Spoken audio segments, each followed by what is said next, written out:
Did you watch the Total Slaughter battle? Whole thing. Whole thing. All battles. Ask me about any one. Yeah. What was your take on Hollow versus Joe Budden? It was entertaining. Previously, you asked me who I thought I was going to win, and I said Hollow. Why? Because he's a battle rapper. That's what he does. But I didn't think Joe was going to come in there and be nobody's slouch either, and he wasn't. Okay? He came in there, and he held his own to a degree. He definitely held his own to a degree. But I feel that his lack of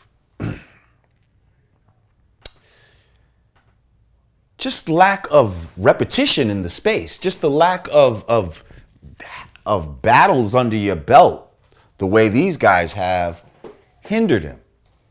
You know, his delivery and all that. That's why I was like, it sounds like you're reading it. You know what I mean? Because these guys are so dun da da da da da da da, and then the way his cadence was much slower. You know what I mean? And I think that hurt him. How would you score it? The Hollow battle? People say 3-0, but I might say 2-1. 2-1 Hollow? Yeah, definitely. Yeah. I mean, you don't really hear a lot of people saying that Joe won it. Huh? No, not at all. Most, I mean, you hear 3-0, you hear 2-1. Right. But you never really hear it. And I'm trying to give Joey the 2-1 kind of, you know what I mean? Yeah. But at the same time, I don't feel that was Hollow's best performance either, though. Fair enough. You know what I mean? Like, I feel like he could have really went in. You know what I mean? I've seen other shit in the past where it's like more impressive. Like, but he did his thing. You know what I mean? What'd you think of Daylyt? Daylyt, I guess, took a shit on the stage and ate it. Daylyt is a spectacle. You see, you're sitting here talking about Daylyt. He didn't even do his third verse. First of all, he comes out there with the Spawn costume, which looks like he put a little money into that. That was a very authentic Spawn costume, I must say. He didn't just get that at Toys R Us. That was some shit. He went to Comic-Con or some shit and got that motherfucker. That being said, all that shit at the end where he started pulling his clothes off and being all on the... And he knew he was going to do that. Like, that was part of the shtick or whatever, you know what I mean? I don't understand it, but at the same time, we're talking about him. And in this day and age, the spectacle becomes the thing. Like, he didn't even rhyme. He didn't even rhyme in his last one. Dude already dusted him. T-Rex already dusted him off anyway. But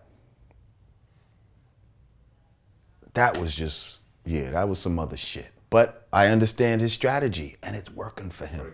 He's still going to get more battles after this. It's not like they're going to say, oh, fuck that. We're never calling him back. They're going to call this motherfucker up. Because he makes people watch. I mean, he pulled his dick out in a previous battle. See, I didn't see that, but I heard about it. He's pulled it out on a bitch, right?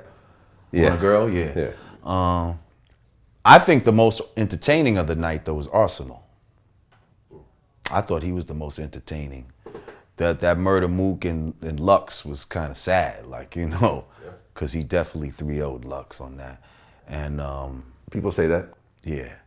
But to me, I was most entertained by Arsonal because he had already whipped Big T, that's his name. He already whipped his ass by the second round. So by the third round, he was battling other people, setting up other battles for himself, which I was like, that is fucking brilliant. You know what I mean? Oh, and let me say this also about battle rap and all this type of shit. Why I kind of like it. It's because it's one of the last places in hip hop where originality is appreciated.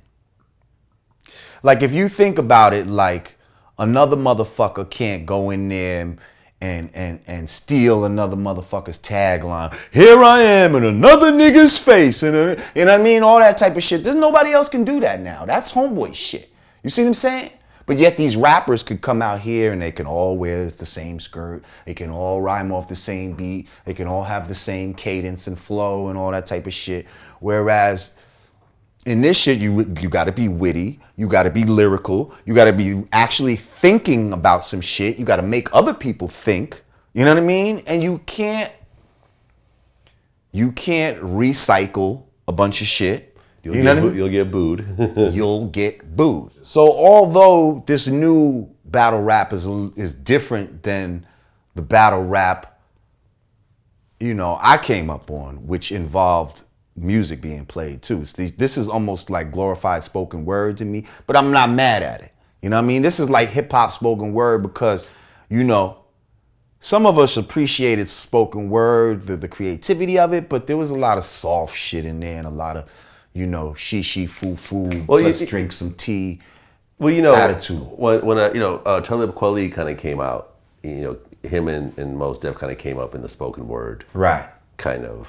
That soft space genre. And he told, I remember when I interviewed with him once, is that the big differences between spoken word and rap is that, if you go up in a spoken word show and you're not that good, people will be like, oh, he tried. Massage good for him. Good for him. He got He's the courage. telling his truth, whether it was good or not. He had the courage to go up and do his thing. Right. In a rap show, boo! Get the fuck off the stage. People throw shit at you. Like, hell yeah. It's not a nurturing environment. At all. Because, why is that? Because spoken word leans towards a feminine sensibility, and hip hop is more of a male sensibility, which I've been telling people all along. Hip hop is the masculine side of black music. R&B is more the feminine side.